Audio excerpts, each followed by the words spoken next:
வந்தே மாதரம். எல்லோரும் நம்முடைய தேசிய கொடியை இதயத்தில் குத்தி கொண்டிருக்கிறோம். தாயின் மணிக்கொடி பட்டொலி வீசி பறக்கிறது. ஆனால் அதனுடைய வரலாறு என்ன தெரியுமா அன்பர்களே? அதில் ஆரஞ்சென்றும் வெள்ளையென்றும் பச்சையென்றும் நடுவில் அசோக சக்கரமும் வெள்ளைக்கயிறும் ஏற்றப்படுகிறது. இது எதை காட்டுகிறது என்றால், இந்திய தேசத்தில் பகத்சிங், ராஜகுரு, சுகதேவ், வாஞ்சிநாதன், கொடிகாத்த குமரன் போன்ற பல இளம் வீரர்கள் தங்களுடைய பசுமையான வாழ்க்கையை துடைத்ததின் அடையாள சின்னம் பச்சை.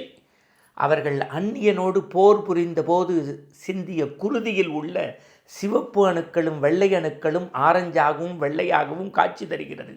நடுவில் இருப்பது அசோக சக்கரம் அல்ல, இறந்த போர் வீரர்களின் எலும்பு நரம்பு துண்டுகள். இந்திய தேசிய கயிறு வெள்ளை கயிற்றில் ஏற்றப்படவில்லை. பல இளம் பெண்கள், இளம் சகோதரிகள் தங்கள் மஞ்சள் கயிற்றை இறக்கினார்கள். அது வெள்ளை கயிற்றாய் ஏற்றப்படுகிறது.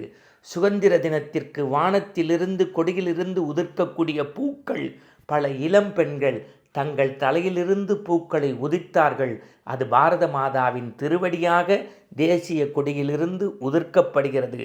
வந்தே மாதரம், ஜெய்ஹிந்த் என்பதை இதயத்தில் நிறுத்துவோம்.